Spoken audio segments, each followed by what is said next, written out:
Buenas, mi nombre es Ramón de Argés y hoy vamos a comenzar este recorrido por la historia del arte. Hoy comenzamos por el primer bloque, el dedicado a las raíces del arte europeo, el legado del arte clásico, concretamente el que está centrado en el arte griego. Pues bien, a modo de introducción, tenemos que tener en cuenta una serie de aspectos. El primer de ellos, hay que decir que todas las manifestaciones culturales de Grecia están presididas por una preocupación por el hombre. Estamos ante una cultura antropocéntrica, que recordando las palabras de Protágoras, él mismo nos dice que el hombre es la medida de todas las cosas. En este sentido, la cultura griega va a plasmar la visión ideal de los aspectos visibles del hombre. Por otro lado, en cuanto a la organización política, el modelo griego se organizaba en ciudades-estado, lo que conocemos con el nombre de polis. En origen, estas polis eran solamente la parte alta de la ciudad, la fortaleza y el templo. Ya posteriormente se va a englobar la parte baja, donde se asentaban los mercaderes. Cada polis se otorgaba su base económica y su régimen de gobierno, donde nos vamos a encontrar dos modelos opuestos. Por un lado, el sistema de polis de economía cerrada, agricultura y régimen aristocrático, como es el caso de Esparta. Y por otro lado, una polis de economía abierta, comercial y de un régimen democrático, como es el caso de Atenas. En otro sentido, tenemos que mencionar también el ideal político griego, como es la democracia y sus principales instituciones. Vamos a destacar la eclesía, que es la asamblea del pueblo, la bulé, la asamblea reducida, magistratura, tribunales, el areópago y la lieia, que van a exigir unos espacios para sus reuniones y funcionamientos, por lo que van a suscitar la necesidad de la construcción de unos edificios públicos. Los griegos, en resumidas cuentas, fueron los primeros en plantear una forma de pensar racional, entendiéndose esta por dar una respuesta razonable, lógica, no mitológica a los interrogantes de la vida y de la naturaleza. Por ello, este análisis racional griego es lo que va a constituirse como la base del pensamiento europeo a lo largo de la historia. Y por último, en esta introducción, quisiera mencionar también la religiosidad. En el aspecto religioso hay que decir que Grecia vamos a hablar de una relación de sentimientos, de relación con los dioses, que cada vez son más parecidos a los humanos. En este sentido, el culto a los dioses de la ciudad se iba a unir con el de sus ciudadanos, y lo mismo ocurría en los grandes santuarios, sea el caso de Olimpia, de Delfos, de Eleusis. Sin lugar a dudas, y como veremos más adelante, esta religiosidad dejó una huella enorme en el arte. Por un lado, los numerosos santuarios y templos, y por otro, la temática religiosa, como puede ser el caso de la procesión de las Panateneas en el friso del Partenón. Pues bien, partiendo y teniendo asentados estos conceptos introductorios, tenemos que saber que el arte griego abarca un larguísimo periodo de tiempo, de casi 2 milenios, aunque nosotros nos vamos a centrar en la época clásica, siglos V y IV a.C., y la etapa helenística, siglo III y II a.C. Es importante puntualizar y tener bastante claro los antecedentes a este arte griego, concretamente los provenientes del mundo minoico y micénico, como antesala del propio arte griego.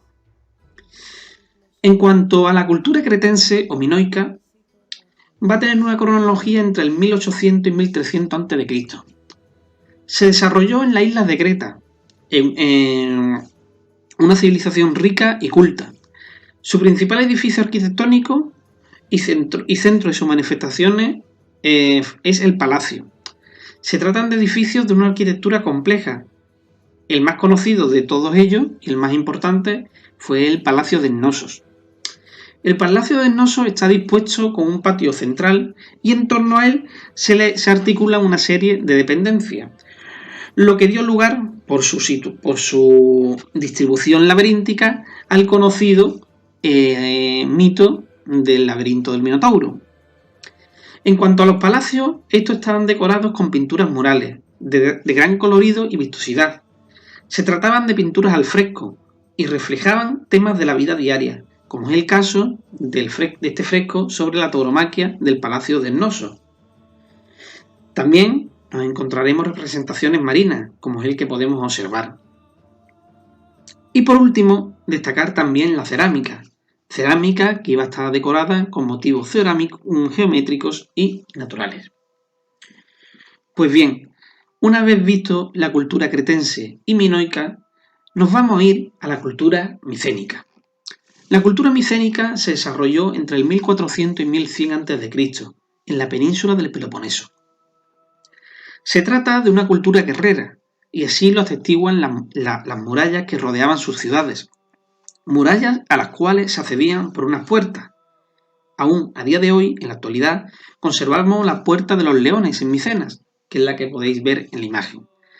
Desarrollaron también otras técnicas artísticas, como la orfebrería, destacando la máscara de Agamenón, máscaras mortuorias en oro que cubrían la cara de los difuntos nobles.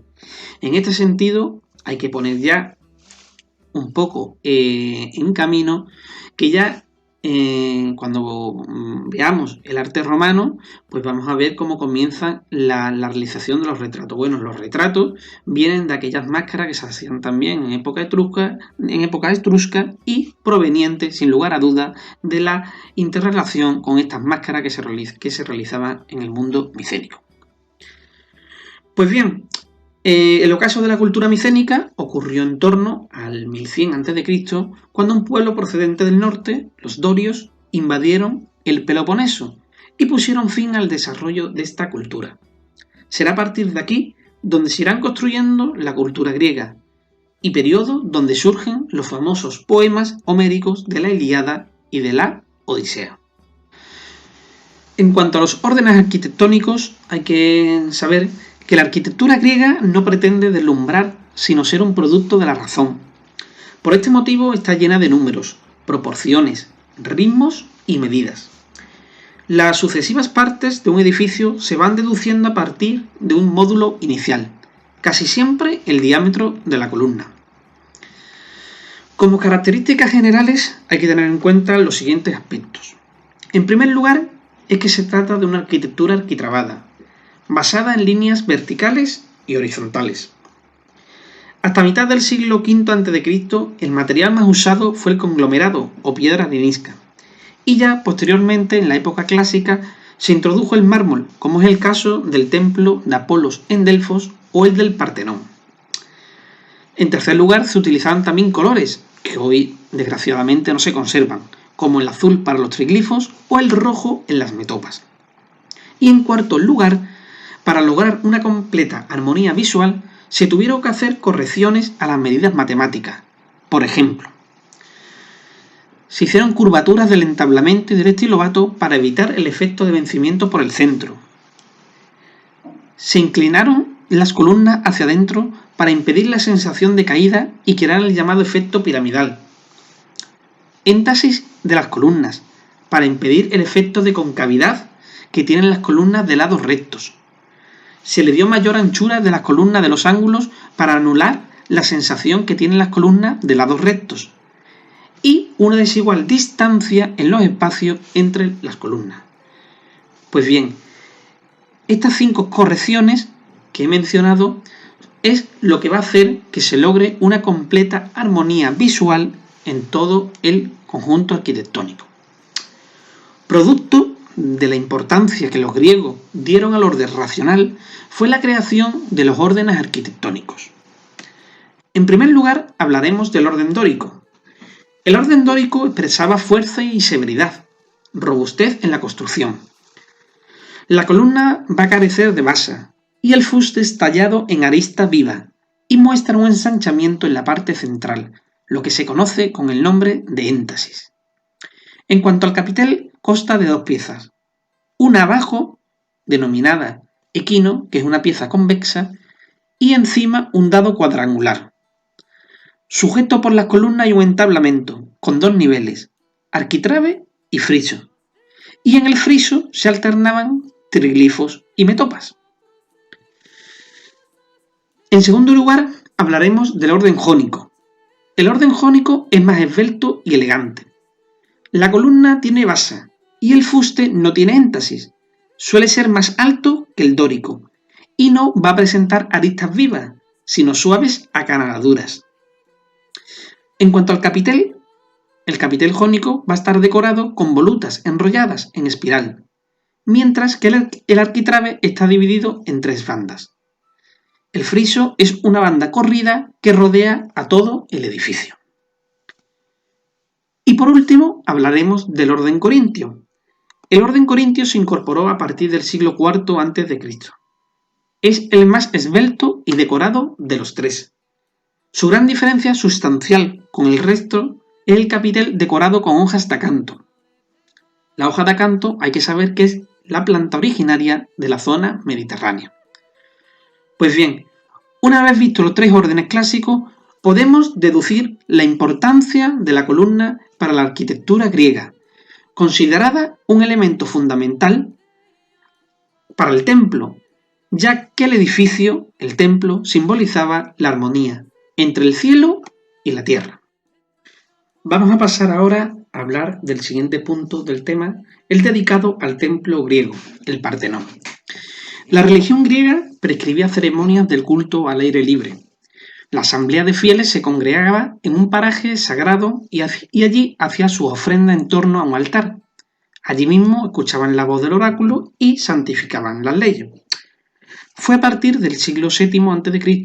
cuando se empezaron a realizar estatuas de dioses y fue cuando surgió la idea de custodiarlas, desembocando en la construcción de diferentes edificios, que son los conocidos como templos, siendo ellos mismos la morada de la imagen del dios. Pues bien, la estructura de los templos es muy simple, aunque tendrá sus variantes. Los templos constan de una sala rectangular, o también denominada naos, que alberga la efigie de la divinidad.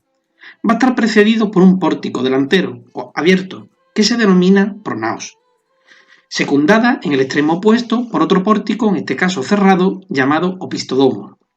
Este núcleo longitudinal y simétrico se va a elevar sobre una plataforma de 3 gradas, donde el peldaño superior, o también denominado estilobato, va a aguantar el peso del edificio. Alrededor de la dependencia litúrgica se habilitó un pasillo exterior, o también denominado perístasis, delimitado por columnas. En cuanto a la fachada principal, siempre se va a disponer en uno de los ejes cortos y según el número de columnas va a recibir una nomenclatura: dístilo, tetrástilo, hexástilo, octástilo, decástilo y así sucesivamente, según el número de columnas que presentase la fachada.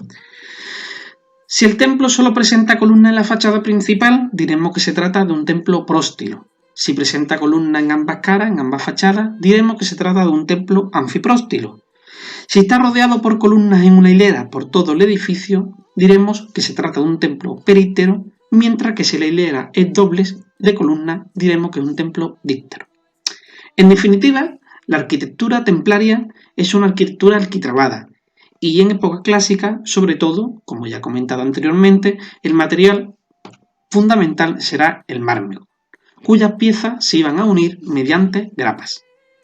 En cuanto a la decoración escultórica, que veremos en muchos de ellos, responderán a temas míticos y religiosos, ocupando principalmente el espacio de los frontones de los templos. Los frontones son esas estructuras triangulares en la fachada delantera y trasera de los mismos, donde también veremos representaciones escultóricas, serán también en los frisos. Para ver ejemplos de esta arquitectura templaria que os voy comentando sus características, os propongo varios ejemplos según su cronología. De época arcaica nos encontraremos de estilo dórico el Heraion de Olimpia,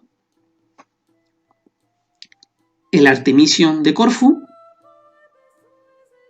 y el templo de Afaia en la isla de Egina.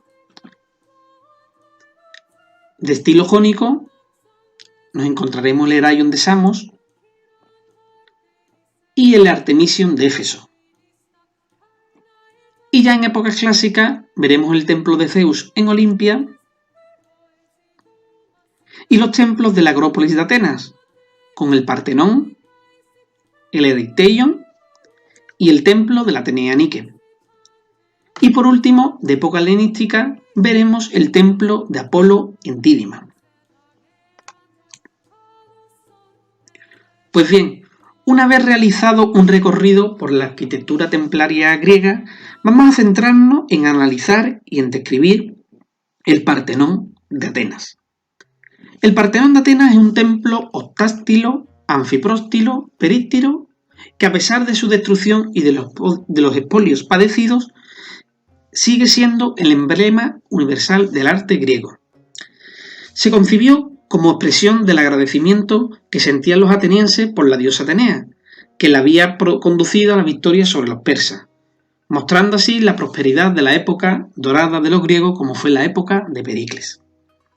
Para la ejecución del Partenón, Pericles tuvo que vencer a la oposición de la asamblea para poder financiar los gastos que suponía levantar el templo dórico más grandioso de Grecia y también, evidentemente, pues contar con el apoyo de los ancianos que estaban muy reticentes, ya que ellos querían dejar en ruinas la Acrópolis, como la habían dejado los persas, para que las futuras generaciones, pues recordasen las barbaries del invasor. La planificación de la Acrópolis corrió a cargo de los arquitectos Hitinio y Calícrates, que respetaron los cimientos de un edificio anterior incendiado. Emplearon exclusivamente mármol pentélico, que el mármol pentélico es el mármol de la zona, y la supervisión general corrió a cargo de Fidias, a quien se le confió la ornamentación y la imagen titular en el templo, que es la Atenea Partenos. Las obras comenzaron en el año 447 a.C. y se inauguró 15 años después. Quizás el aspecto más sorprendente de su arquitectura es el que no se ve. En este sentido hay que apuntar los refinamientos ópticos que tiene el Partenón, y que utilizaron sus constructores, sobre todo en la curvatura del entablamento, en la inclinación y en el abultamiento de las columnas, y asimismo en la distancia desigual de los intercolumnios.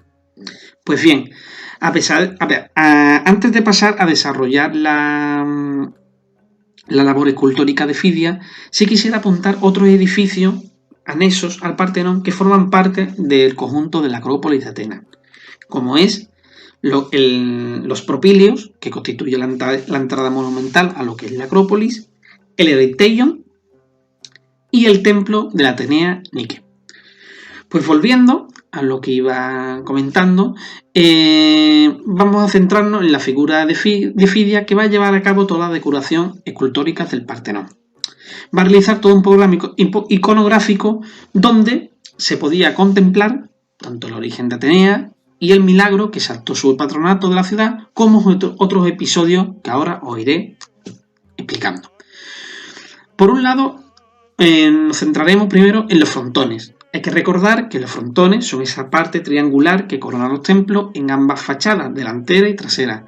Pues será ahí mismo, en los frontones, en el tímpano de los mismos, donde se desarrolle todo un programa iconográfico. En el frontón oriental, el primero de ellos, va a representar Fidias el nacimiento de Atenea. Atenea surge de la cabeza de Zeus y junto a ello va a representar a la joven Nike, que está coronando a la radiante diosa. Mientras, a su lado, Hermes y Hefastio, que han asistido al parto, corren despavoridos ante el extraño alumbramiento.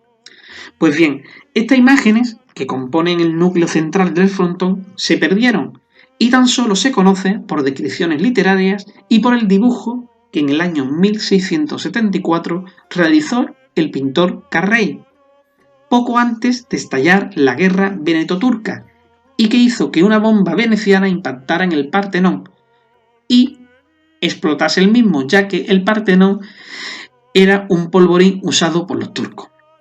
Pues bien, las otras imágenes, los otros dioses que formaban todo el conjunto del frontón, sí lograron salvarse, aunque estén mutilados, y se conservan en la actualidad en el British Museum. En uno de los costados del frontón figura Hebe de pie, Demeter y Core sentadas, y Dionisos tendido, contemplando el carro del sol que surge del océano al despuntar el alba, anunciando el nuevo día. Enfrente nos veremos a Hestia, Dione y Afrodita, que observa cómo el carro de la luna se hunde en el océano tras haber brillado toda la noche. Todos estos personajes se van a acomodar según la estructura triangular del frontón. Es de destacar también los vestidos de estas esculturas, ya que se pegan al cuerpo dejando traslucir la anatomía, lo que se conoce como la técnica de los paños mojados. En cuanto al otro frontón, el frontón occidental, se va a representar el célebre certamen que convocó en el Olimpo para elegir el patrono del Ática. Como finalistas quedaron Poseidón y Atenea. El dios del mar lanzó un tridente e hizo brotar un manantial de agua en la Acrópolis, mientras que Atenea lanzó una jabalina y al caer en la tierra germinó un olivo, que junto al trigo y la vid se convirtió en el producto esencial de la dieta mediterránea.